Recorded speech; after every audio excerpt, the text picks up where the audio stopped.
चाहते हैं कि किस क्वेश्चन में आपको कितना आंसर देना होता है, 1 नंबर में आपको कितना लिखना होता है, 2 नंबर में कितना लिखना होता है, 3 नंबर में कितना लिखना होता है और साथ ही में 5 नंबर में आपको कितनी लाइनें लिखनी होती है अपनी परीक्षा की कॉपी में और साथ ही में कितने पेज तक आपको लगभग अपनी बोर्ड परीक्षा की कॉपी में भरना चाहिए ताकि आपको यहाँ पर बहुत अच्छे नंबर मिले और आप बहुत ही अच्छे नंबर से अपने बोर्ड एग्जाम में पास हो। तो ये वीडियो आप सभी लोग के लिए बहुत ही इंपॉर्टेंट रहने वाली है। पूरा मैं आपको बताने वाला हूँ कि हर एक प्रश्न का जो जवाब है आपको किस प्रकार से देना है और कितनी लाइनों में देना है ताकि हर एक क्वेश्चन के लिए आपको बहुत ही अच्छे नंबर मिले। तो चलिए अब हम लोग अपनी वीडियो के ऊपर बात कर लेते हैं। सारी चीजें मैं आपको बताने वाला हूँ, सभी लोग वीडियो को लाइक कर देंगे और साथ ही में वीडियो को शेयर भी कर देंगे और चैनल को सब्सक्राइब भी कर देंगे इसी प्रकार के और भी महत्वपूर्ण वीडियोस को जानने के लिए। अगर जिस तरीके से मैं आपको बता रहा हूँ उस तरीके से अगर आप लिख करके आते हो तो डेफिनेटली अपने बोर्ड एग्जाम में बहुत ही अच्छा स्कोर आप लोग लाने वाले हो। तो चलिए अब हम लोग बात कर लेते हैं कि बोर्ड परीक्षा की कॉपी में आपको कितना पेज लिखना चाहिए। तो ये आपका एक क्या हो गया, एक बहुत बड़ा प्रश्न हो गया जो सभी के दिमाग में होगा कि हम लोग कितना पेज लिख करके आए ताकि हमको बोर्ड परीक्षा में बहुत अच्छे नंबर मिले।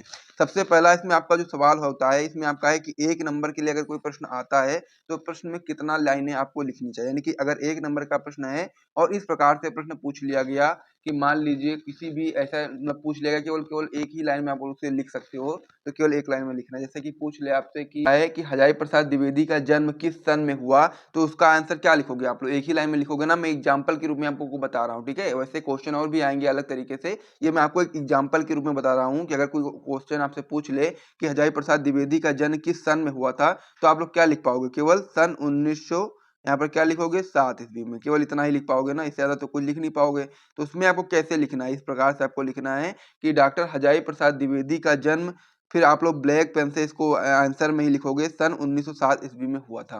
तो अगर आपका इस प्रकार से क्वेश्चन बनता है कि आपको डायरेक्ट उसका आंसर लिखना पड़ता है और केवल मतलब थ्योरेटिकल नहीं है, केवल उसका जवाब तुरंत देना होता है, तो फिर आपको इस प्रकार से लिखना है। वरना अगर कुछ थ्योरी टाइप का क्वेश्चन आ जाता है जैसे कि कूलाम का नियम लिखिए या फिर कोई अन्य नियम आ सकता है, फिर कोई भी ऐसा क्वेश्चन आ सकता है कि कह सकते हो आप लोग बहुत सारे प्रश्न बन सकते हैं आपकी बोर्ड परीक्षा में, जैसे कि दोहरा निषेचन क्या होता है, फिर इसी प्रकार के कोई भी प्रश्न बन सकते हैं।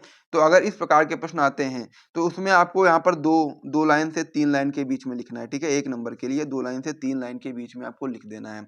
अगर केवल डायरेक्ट वाला आता है कि किसी का जन्म कब हुआ वो बताइए या फिर इसकी खोज किसने करी थी, पेनिसिलिन की खोज किसने करी थी, इस प्रकार से क्वेश्चन आ जाता है तो उसमें आपको केवल यही बता पाओगे अलेक्जेंडर फ्लेमिंग। तो इस प्रकार से अगर आता है तो इस प्रकार से ये इस तरीके से लिखना है।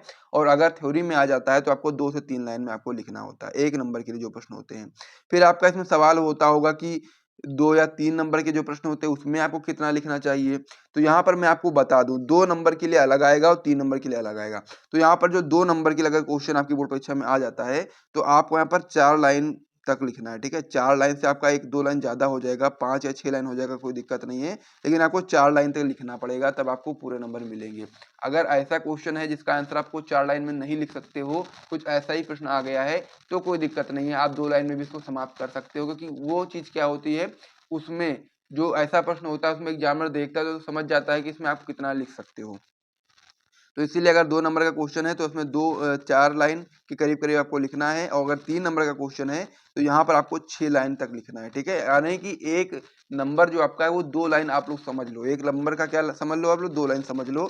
तो अगर 3 नंबर का क्वेश्चन है तो 6 लाइन तक आपको लिखना पड़ेगा। 6 लाइन से आप ज्यादा भी लिख सकते हो, 6 से अगर 7 या 8 हो जाए ना कोई दिक्कत नहीं होगी, कम ज्यादा हो जाएगा कोई दिक्कत नहीं होगी, 1-2 लाइन ज्यादा हो जाएगी कोई दिक्कत नहीं होगी। तो यहाँ पहले वाले क्वेश्चन का क्या जवाब मिला आपको कि अगर ऐसा क्वेश्चन आ जाए कि पेनिसिलिन की खोज किसने करी थी तो डायरेक्ट आपको आंसर लिखना है। अगर इस प्रकार से आ जाए थ्योरी वाला कि किसी के कह सकते हो पूछ ले कि कुछ भी पूछ सकता है, जैसे कि पूछ ले कि दोहरा निषेचन क्या है या फिर कूलाम का नियम क्या है, इस प्रकार से पूछ लेगा तो आपको 2 लाइन तक लिखना है, 2 या 3 लाइन भी हो जाए तो कोई दिक्कत नहीं है। और जब 2 या 3 नंबर वाला क्वेश्चन आएगा तो 2 नंबर में आपको 4 से 5 लाइन लिखना होगा और यहाँ पर आप लोग 3 नंबर वाले प्रश्न में 6 लाइन तक लिख सकते हो, 6 से 7 या 8 लाइन भी हो सकती है, कोई दिक्कत नहीं है। फिर अब आपका सवाल होता होगा कि 5 नंबर वाला जो क्वेश्चन होता है उसमें आपको कितना लिखना चाहिए। अब 5 नंबर वाला क्वेश्चन आप जानते हैं कि बड़ा क्वेश्चन होता है तो 5 नंबर वाला जो क्वेश्चन होता है उसमें आपको लिखना पड़ेगा 1 से 1.5 पेज के बीच में, ठीक है। आप 1.5 पेज मान के ही चलो, 5 नंबर का अगर क्वेश्चन है तो आप लोग 1.5 पेज मान के चलो, 1.5 पेज आपको करना पड़ेगा, ठीक है। 2 पेज भी कर दो कोई दिक्कत नहीं है। 5 नंबर का क्वेश्चन है तो 1.5 पेज से 2 पेज में कर दोगे, कोई दिक्कत नहीं होगी। कई बार बायोलॉजी की यदि बात करोगे तो 5 नंबर का जो क्वेश्चन आता है उसमें डायग्राम भी बनाना होता है, तो डायग्राम बनाने वाले जब प्रश्न आएंगे तो अपने आप ही वो 2 पेज का हो जाएगा, कोई दिक्कत नहीं होगी उसमें।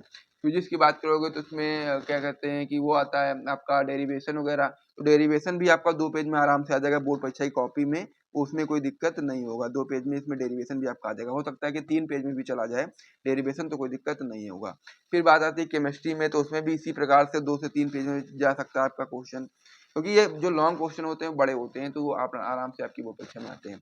अगर हिंदी की बात करोगे तो निबंध निबंध आता है, वो आपका 9 नंबर में आता है, तो निबंध का कैसे जवाब दे दोगे? तो निबंध को मैंने आपको बताया ही था कि 2.5 से 3 पेज के बीच में आपको लिखना होता है निबंध, ठीक है। 2.5 से 3 पेज के बीच में अगर आपको पूरा नंबर लाने हैं ना, तो इस प्रकार से आप लोग लिखोगे तो आपका आधा नंबर भी नहीं कटेगा। सही तरीके से लिखना है और इस प्रकार से लिखना है, पूरे पूरे मार्क्स मिल जाएंगे। तो ये आप समझ गए होंगे कि किस क्वेश्चन में कितना लिखना होता है। अब बहुत लोगों के दिमाग में सवाल होगा कि बोर्ड परीक्षा में कितना पेज लिखना चाहिए, तो मैंने बताया ही नहीं। तो इस प्रकार से जब आप लोग लिखोगे ना, तो अगर हिंदी की बात करोगे तो हिंदी पेपर बहुत बड़ा होता है, 12th के लिए मैं बता रहा हूँ ना। अगर हिंदी 10th के लिए बात करोगे तो 10th में आप मान के चलो 20 से 25 पेज में आ जाएगा, लेकिन अगर 12th के लिए बात करोगे और आप सही तरीके से लिखते हो तो ये आपका यहाँ पर 30 से 35 पेज लग सकते हैं। हिंदी में बात कर रहा हूँ ना, इस प्रकार से नहीं बात कर रहा हूँ। ये समझ रहे हो ना, एक पेज ये हो गया, दूसरा ये हो गया, इस प्रकार से मैं बात कर रहा हूँ। तो यहाँ पर 30 से 35 पेज लग जाएंगे हिंदी में 12th में, और अगर आप लोग 10th में हैं तो आपका यहाँ पर लगेगा 20 पेज। 20 पेज मान लो, 20 से 22 या 24 इस प्रकार से हो सकता है, इससे ज़्यादा नहीं होगा। और जो 12th में है तो आपका 20 से 30 से 35 पेज लग सकते हैं। बायोलॉजी का पेपर बड़ा होता है, उसमें भी आपको इसी प्रकार से पेजेस लगने वाले हैं। फिजिक्स में आपका मान के चलो 25 से 30 के बीच में रह जाएगा, केमिस्ट्री में भी इसी प्रकार से रह जाएगा। इंग्लिश का पेपर सबसे छोटा लगता है, क्योंकि इस प्रकार से क्वेश्चन आते हैं ना, तो इंग्लिश में आप मान के चलो 25 पेज तक अगर ले जाते हो तो बहुत अच्छी बात है, वरना ये 20 से 22 पेज में आराम से समाप्त हो जाएगा, 12th में भी और 10th में भी, ठीक है। ये आप समझ गए होंगे। उसके बाद में फिर बात कर लेते हैं, और क्या बचा ही क्या, सब कुछ तो हो गया है। मैथ वगैरह तो पेपर बड़ा हो ही जाता है अगर 10th में या फिर 12th में, तो मैथ के लिए तो आपको ज़्यादा लिखना पड़ता है, मतलब लिखना ज़्यादा नहीं पड़ता है, सवाल इस प्रकार से होते हैं कि आपको ज़्यादा पेजेस लेने पड़ जाते हैं। तो उसमें आपका बी सी कॉपी भी आप ले सकते हो, कोई दिक्कत नहीं है उसमें। उसमें आपका 35-40 भी पेज जा सकता है 12th में, और 10th में तब भी आपका 30 पेज तक आराम से जा सकता है। तो यदि आपको ये वीडियो पसंद आए तो वीडियो को लाइक करिएगा, चैनल को सब्सक्राइब करिएगा, वीडियो को शेयर भी कर दीजिएगा सभी लोगों के साथ में, ताकि सभी लोग इसका लाभ उठा पाएँ। हम लोग मिलेंगे नेक्स्ट वीडियो में, तब तक के लिए जय हिंद।